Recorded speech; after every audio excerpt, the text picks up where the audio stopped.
RSS ने कभी ना तो हमारी आज़ादी की जंग में साथ दिया था और ना ही आज़ाद भारत को जिस तरह से रचा गया, उसकी जिस तरह से कल्पना की गई, उसका संविधान जिस तरह से बनाया गया, उसको ना कभी उन्होंने मान्यता नहीं दी थी। वो निकाल के दिखा सकते तो फिर वो इतिहास क्यों बदलने की कोशिश करते? अगर उनके पास कोई भी प्रमाण होता, जो प्रस्तावित इतिहास है, जो साबित किया हुआ इतिहास है, उसको बदलने का या उसको बदनाम करने की उनको ज़रूरत ही इसलिए पड़ती है क्योंकि उनके पास अपना इतिहास दिखाने के लिए कुछ नहीं। आरएसएस ने कभी उसको कबूल नहीं किया, ना फ्रेटर्निटी को कबूल किया, नहीं भाईचारे को कबूल किया, ना धर्मनिरपेक्षता को कबूल किया।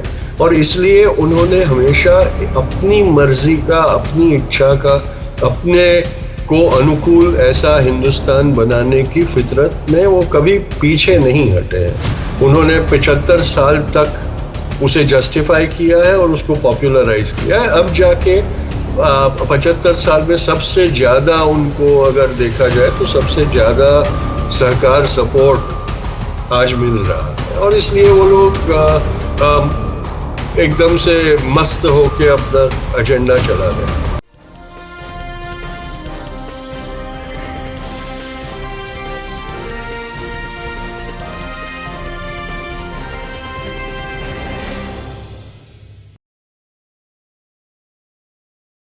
हेलो, नमस्कार, आदाब, सत श्री अकाल और अस्सलाम वालेकुम। मैं हूं मोहम्मद अहमद काज़मी, लेकर आया हूं आपका पसंदीदा कार्यक्रम आपके रूबरू। इस कार्यक्रम में हम आपको कुछ जानकार लोगों से मिलवाते हैं और आज बहुत अहम इंटरव्यू है, चूंकि एक नजरियाती टकराव है जो हम मुसलसल देख रहे हैं।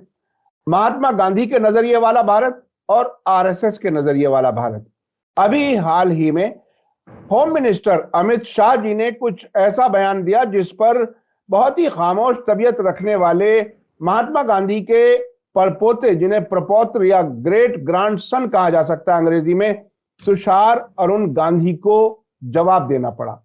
यह जवाब क्यों देना पड़ा? आखिर यहां तक नौबत क्यों आ गई?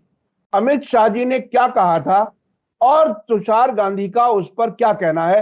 और हम इसके साथ साथ यह भी समझेंगे कि यह आखिर नजरियाती टकराव कहां है, इसकी जड़ें कहां तक जाती हैं। तुषार गांधी जी से हम इसलिए भी बात कर रहे हैं कि डायरेक्ट खुद महात्मा गांधी के परिवार से हैं। वो जितना अच्छा बता सकते हैं वो नजरियाती टकराव, मैं समझता हूं शायद कोई और इतने नजदीकी से, गहराई से नहीं बता सकता। तुषार गांधी जी, वेलकम है आपका। मीडिया स्टार वर्ल्ड को आपने समय दिया, उसके लिए बहुत बहुत शुक्रिया। आप ये बताइए कि अभी हाल ही में मीडिया में कुछ आपका बयान आया अमित शाह जी के एक बयान के जवाब में। अगर आप खुद ही बता देंगे कि उन्होंने क्या कहा और आपको किस बात पर चोट पहुंची या जिसे आपने गलत समझा, उसको आपने खुल करके बताया, क्योंकि यह बात भी जरूरी है कि अगर खामोशी रह जाती है तो लोग शायद दूसरी तरह से हिस्ट्री को समझने लगते हैं। आप इस पूरे इसको बताइए, एपिसोड को, ये आखिर कहां से शुरू हुआ, क्या हुआ और आपने फिर क्या कुछ कहा? नमस्कार मोहम्मद भाई और आपके सारे व्यूअर्स को। ये मुझे बताया गया कि अमित शाह साहब ने किसी कार्यक्रम में ऐसा उनके भाषण में ऐसा वक्तव्य किया कि हमारी आज़ादी हमें क्रांतिकारियों के कार्यों से ज़्यादा और सत्याग्रहियों से कम मिली थी। सत्याग्रह का उसमें उतना योगदान नहीं था जितना क्रांतिकारियों का योगदान था और ये बात हमसे छुपाई गई है, ऐसा बयान उन्होंने दिया और ऐसा दिखाया कि जैसे करके बापू और सत्याग्रह का जो अहिंसक हमारी जो आज़ादी की लड़ाई थी, उसका महत्व जो था उससे ज्यादा बना के हमें बताया गया और बनिस्बत क्रांतिकारियों की के शौर्य गाथा को छुपाया गया हमारे से, जो ये उनकी आजकल की राजनीतिक फितरत हो गई है। तो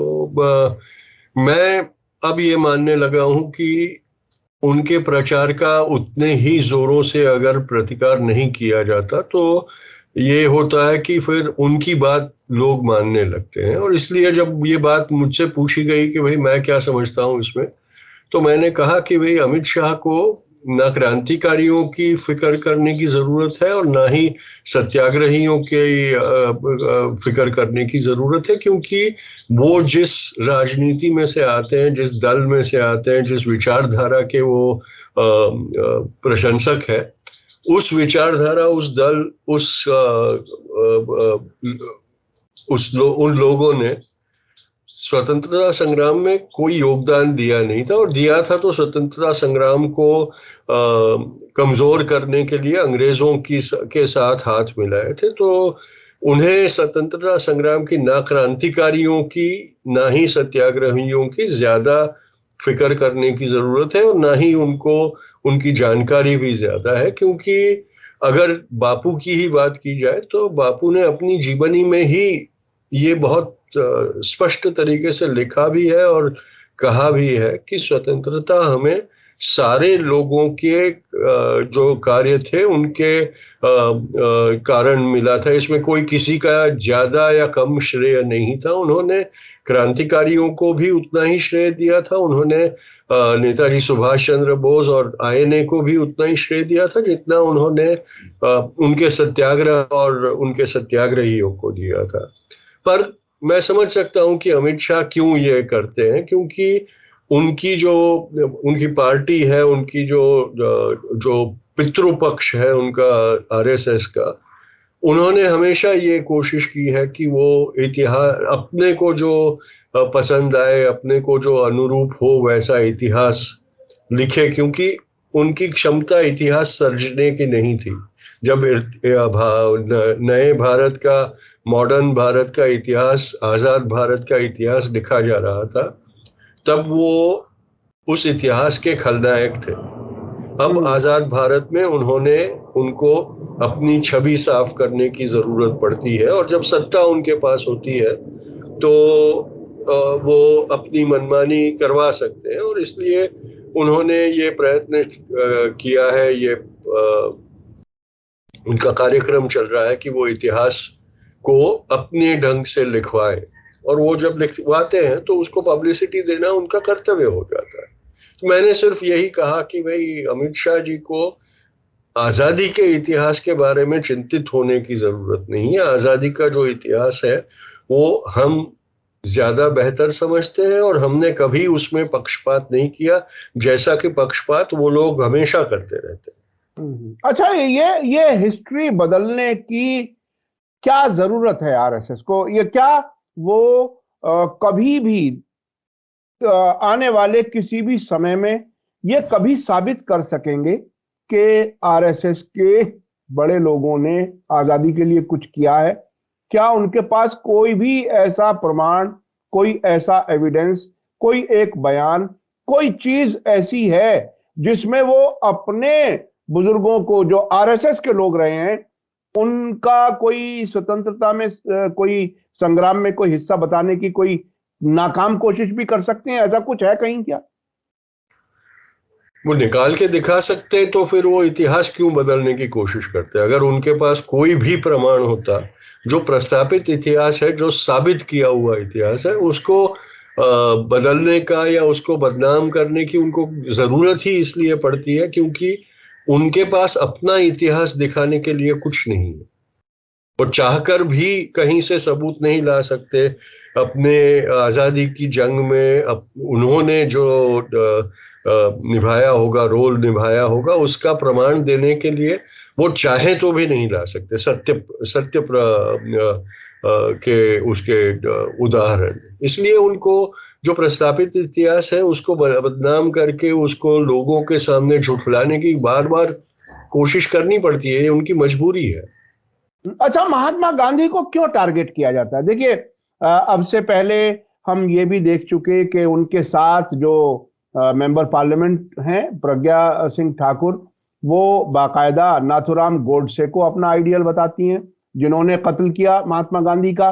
महात्मा गांधी को ही खास तौर पर इस तरह से टारगेट क्यों करते हैं? वो कौन सी ऐसी चीज है जो महात्मा गांधी ने आरएसएस के खिलाफ या उस शिद्दत पसंद हिंदुत्व के खिलाफ उनका कोई कौन सा ऐसा काम था जिससे ये आज तक नाराज हो महात्मा गांधी के? स्वतंत्र भारत में समता को सबसे बड़ा महत्व का कार्य कहलाना, और समता के लिए, सामाजिक समता के लिए, न्यायिक समता के लिए उन्होंने जो अपने कार्यक्रम किए थे, उससे आरएसएस का जो वर्ण, उच्च वर्ण के अधिकार का, उच्च वर्ण के प्रभाव वाला समाज रचना का जो स्वप्न था, हिंदू राष्ट्र का जो सपना था, उसको सबसे ज्यादा नुकसान हुआ था। और इसीलिए उन्होंने गांधी द्वेष का कार्यक्रम उनके जीवन काल में भी चलाया था, कई बार उनकी हत्या करवाने के प्रयत्न भी करवाए थे, और बाद में उनकी हत्या करवा भी दी थी। और हत्या के बाद जब उनको ये पता चला कि हमने व्यक्ति को मरवा दिया, लेकिन जो उनका जो विचार है, उनका जो उनकी धरोहर है, वो और भी विशालकाय होकर हमें परेशान करने लगी है, तो फिर उन्होंने व्यक्ति हनन की कोशिश शुरू की, उनकी छवि बिगाड़ने की कोशिश की। और पिछले 75 साल में उन्होंने लगातार ऐसे प्रयत्न और प्रयोग किए हैं। प्रज्ञा ठाकुर जी जी जी जी नथुराम गोडसे को अपना आइकॉन समझे, अपना आदर्श समझे, उसमें मुझे कोई ताज्जुब नहीं लगता। जिन्होंने हिंसा और खून को अपना आदर्श बनाया हो, जिन्होंने अपनी कार्यशैली बनाई हो हिंसा और खून से, उनको एक खूनी ही आदर्श लगे, उसमें हमें ताज्जुब नहीं होना चाहिए। इसलिए मुझे उनसे कोई ये नहीं है, शिकवा गिला नहीं है। मैं उनकी इज्जत करता हूँ कि जो दिल में है वो जबान पे लाने की वो हिम्मत रखती है। उनके दूसरे बड़े नेताओं के से वो बेहतर है कि भाई जो दिल की बात है वही बताती है, दूसरों की तरह मुंह पर गांधी और दिल में नथुराम रख के नहीं चलती। ये बहुत ही अहम बात है। अच्छा, मैं एक चीज और समझना चाहता हूँ। आप मुसलसल मुल्क के हालात देख रहे हैं, किस तरह से मुल्क चल रहा है। किसी भी मुल्क की तारीख में, हिस्ट्री में 70-75 साल कोई बहुत बड़ी मुद्दत नहीं होती। आजादी हुए अभी हम 75वां साल मना रहे हैं। इस वक्त में जिस तरह से महात्मा गांधी के नजरिए के मुखालिफ अपनी हुकूमतें को फैसले कर रहे हैं, क्या उस आजादी की जो जद्दोजहद थी उसके खिलाफ जो मानसिकता थी, जिसमें ब्रिटिश सरकार से पेंशन लेना, ब्रिटिश सरकार के लिए जासूसी करना, वो सारी चीजें हम याद कर चुके हैं। पिछले दिनों राहुल गांधी ने बताया, आपसे भी हमने बात की थी, आपने बहुत से सबूत भी दिए थे। तो जब हम इन दोनों चीजों को मिलाकर के देखते हैं, अब की सूरत हाल, सियासी जो फैसले लेने का तरीका, मुल्क चलाने का तरीका, या मुल्क को तबाह करने का तरीका, क्या उसमें और इसमें मेल खाता है? उस नजरिए से ये अभी तक भी नहीं हटे हैं? क्या आज भी वो आजाद मुल्क को पसंद नहीं करते? अब प्रैक्टिकली अब उस तरह से तो नहीं रहा कि कॉलोनी पहले की तरह से बनाई जाती हो, लेकिन और बहुत से तरीके हैं। आप सियासी जो फैसले हैं उनको और इनके नजरिए को, और महात्मा गांधी के खिलाफ नजरिए को, मुल्क की आजादी के खिलाफ नजरिए को मिला के अगर देखें तो आप कैसे देखते हैं? देखिए, आरएसएस ने कभी ना तो हमारी आजादी की जंग में साथ दिया था, और ना ही आजाद भारत को जिस तरह से रचा गया, उसकी जिस तरह से कल्पना की गई, उसका संविधान जिस तरह से बनाया गया, उसको ना कभी उन्होंने मान्यता नहीं दी थी। उन्होंने कभी उसको, उसमें डाले हुए समता और धर्मनिरपेक्ष तत्वों का आदर किया और ना ही कबूल किया कभी उन्होंने। और उन्होंने हमेशा जब भी उनकी सत्ता आई है तो ये कोशिश की है कि वो जो बातें हमारे प्रियम्बल में पहले से, फ्रेटर्निटी की बात, तो जब कॉन्स्टिट्यूशन लिखा गया, हमारा संविधान लिखा गया, तब बंधुभाव, भाईचारा, इन चीजों की तो उसका उल्लेख तो था ही, लेकिन बाद में इंदिरा गांधी ने उसमें सेक्युलर भी डलवा दिया, सोशलिस्ट सेक्युलर भी डलवा दिया। तो आरएसएस ने कभी उसको कबूल नहीं किया, ना फ्रेटर्निटी को कबूल किया, नहीं भाईचारे को कबूल किया, ना धर्मनिरपेक्षता को कबूल किया। और इसलिए उन्होंने हमेशा अपनी मर्जी का, अपनी इच्छा का, अपने को अनुकूल ऐसा हिंदुस्तान बनाने की फितरत में वो कभी पीछे नहीं हटे हैं। उन्होंने 75 साल तक उसे जस्टिफाई किया है और उसको पॉपुलराइज किया है। अब जाके 75 साल में सबसे ज्यादा उनको अगर देखा जाए तो सबसे ज्यादा सहकार सपोर्ट आज मिल रहा है, और इसलिए वो लोग एकदम से मस्त होके अपना एजेंडा चला रहे हैं। तो ये बहरहाल क्या हम फिर से उस गुलामी की तरफ वापस बढ़ रहे हैं? और गुलामी बिल्कुल जरूरी नहीं है कि हमारे दरवाजे के सामने खड़ा होकर के कोई पुलिस वाला वो कुछ करे, लेकिन अगर मुल्क को ही बेच दिया जाए या फैसले बाहर से लिए जाने लगे या बाहर के इशारों पर फैसले होने लगे, क्या उस तरह का भारत देख रहे हैं अगर ये इसी तरह से आगे चला? हाँ, दोनों तरफ अगर आप देखें तो आपको पता चलेगा कि हम कहीं ना कहीं हमारी सार्वभौमिकता मिटा रहे हैं, खो रहे हैं, क्योंकि आर्थिक जो कॉलोनाइजेशन कहा जाता है, इकोनॉमिक कॉलोनाइजेशन कहा जाता है, वो हो रहा है। बड़ी बड़ी कंपनियां, चाहे वो भारत की ही क्यों ना हो, भारत के मूल के लोगों की ही क्यों ना हो, लेकिन कंपनी की जो एंटिटी आती है और इसका इन्फ्लुएंस जब बढ़ता है, कॉरपोरेट कंपनी का इन्फ्लुएंस जब बढ़ता है, तो डेमोक्रेटिक सोवरेनिटी खत्म हो जाती है, क्योंकि फिर कंपनी के प्रॉफिटेबिलिटी का ज्यादा महत्व हो जाता है और डेमोक्रेटिक राइट्स का महत्व कम कर दिया जाता है। तो उसको एक तरीके से गुलामी ही कही जाती है। हम यही समझते हैं कि भाई गुलामी यानी विदेशी रूल, विदेशी हुकूमत। जरूरी नहीं है कि गुलामी विदेशी हुकूमत ही हो। हमारे भी ऐसे सरमुख हथियार हमें गुलाम बना सकते हैं, जो राजनीतिक सरमुख हथियार हो, जो आर्थिक सरमुख हथियार हो, और जिन दोनों का एक ही मकसद होता है। एक का होता है concentration of power in singular hands, दूसरे का होता है कि all the Nations revenue and all the Nations resources for their own profitability. तो ये दोनों चीजों से हम गुलाम हो सकते हैं, लेकिन वो जो गुलामी होती है वो हमें दिखती नहीं है, क्योंकि हमारे ऊपर हुकूमत कोई विदेशी नहीं कर रहा होता। और पर वो जो दो तरीके की हुकूमत है जो हमारी सोवरेनिटी को, सार्वभौमिकता को खत्म कर सकती है, वो विदेशों की गुलामी, विदेशियों की गुलामी से ज्यादा खतरनाक होती है। जी जी। अच्छा, अभी भारत जोड़ो यात्रा का आखिर जो है वो श्रीनगर में होने वाला है। आपने अब से पहले ही बताया था कि आप शायद वहां जाने वाले हैं उस पर। तो आप इसके आगे क्या कुछ देख रहे हैं? भारत की कोई सूरत, हालत बेहतर होती हुई कहीं कुछ नजर आ रही है? हालांकि आपने इससे पहले भी बताया था, लेकिन एक बार फिर हम जानना चाहते हैं कि अब आप कैसा सोच रहे हैं? देखिए, राहुल जो कर रहा है वो खत्म होगा श्रीनगर में, पर ये जो जिस मकसद से किया जा रहा है, भारत को जोड़े रखने के मकसद से किया जा रहा है, वो सिर्फ एक यात्रा से कामयाब नहीं होने वाला है। उसके लिए आगे चल के कार्यक्रम करने होंगे। इसके बाद कांग्रेस पार्टी को ये तय करना होगा कि वो इसका राजनीतिक फायदा कैसे उठा पाएगी। ये ऑटोमेटिकली उनको नहीं, मैंने पिछले कार्यक्रम में भी कहा था कि ऑटोमेटिकली कांग्रेस को इसका फायदा नहीं मिलेगा। उनको कुछ प्रयत्न करने पड़ेंगे, कार्यक्रम करने को पड़ेंगे, और पार्टी की अंदरूनी जो जंगें चल रही हैं उनको पब्लिक में आने से रोकनी पड़ेगी, क्योंकि जब पब्लिक को दिखने लगता है कि भाई उनके तो खुद नेता ही आपस में लड़ रहे हैं और पब्लिक में लड़ रहे हैं, तो फिर यूनिटी और भारत को जोड़े रखने की बात में जरा हिपोक्रेसी लगने लग जाती है। और राहुल जो कर रहा है उसके ऊपर पानी फिर सकता है उससे। इसलिए मुझे लगता है कि पार्टी ने इसके बारे में चिंतित होना बहुत जरूरी है।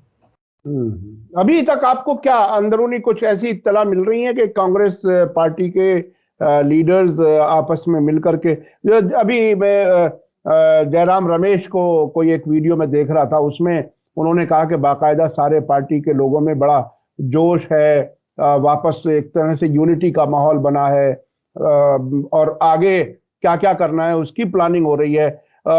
उधर कुछ अपोजिशन में कुछ दूसरे लीडर्स ने भी काफी उम्मीद दिखाई है। इस सब के बीच में कोई नतीजे के तौर पर या किसी मशवरे के तौर पर आप अगर कुछ कहना चाहें तो। मैं किसी को पॉलिटिकल मशवरा देने लायक नहीं हूं, क्योंकि मैं पॉलिटिक्स में एक्टिव नहीं हूं। इसलिए पर भारत के एक नागरिक होने के कारण और भारत की जिस परिकल्पना को लेके हम अब तक जिए हैं और हमने भारत पे नाज किया है, उसे बचाए रखने के लिए मैं ये जरूर कहूंगा कि अगर सही मायने में यूनिटी की बात हो रही है, एकता की बात हो रही है, पॉलिटिकल एकता की बात हो रही है, और पक्ष एक साथ आने का सोच रहे हैं, उनको लगता है कि एनडीए और बीजेपी को हराने के लिए बाकी के जो पक्ष हैं उनमें किसी तरह की कोई एक अलायंस हो, एकता हो, समझौता हो, तो सबसे पहला मुझे लगता है कि उन सारे पक्षों के नेता और उन सारे पक्षों ने अपने अहंकार को दूर रखना पड़ेगा। अपनी जो सत्ता की लोलुपता है उसे दूर रखनी पड़ेगी, और भारत को प्राथमिकता देकर अगर वो सोचने लगेंगे, और उसके लिए अगर कहीं कुछ खोना पड़े, कहीं कुछ गंवाना पड़े, तो वो करने की तैयारी दिखाकर अगर करते हैं तो ये हो सकता है। वरना हमने देखा है कि महत्वाकांक्षा और घमंड के चलते पहले भी कई प्रयत्न किए गए और वो नाकामयाब हुए, और भारत की जनता के साथ विश्वासघात हुआ था। इसलिए जनता को अब उनमें विश्वास डालने के लिए वो लोगों ने ज्यादा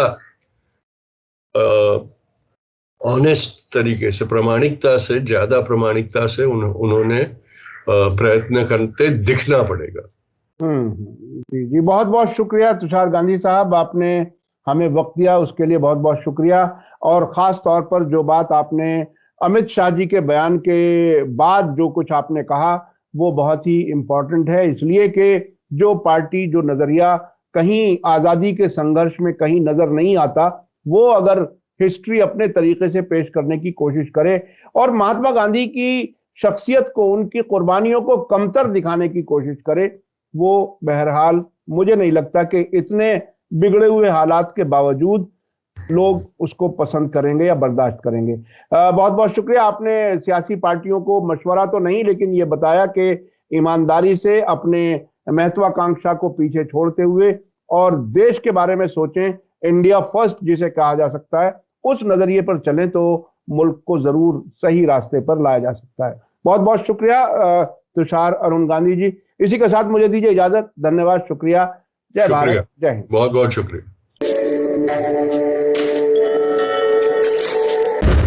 मीडिया स्टार वर्ल्ड के और वीडियो देखने के लिए हमारे चैनल को सब्सक्राइब करें और सीधे नोटिफिकेशन पाने के लिए बेल आइकन दबाएं।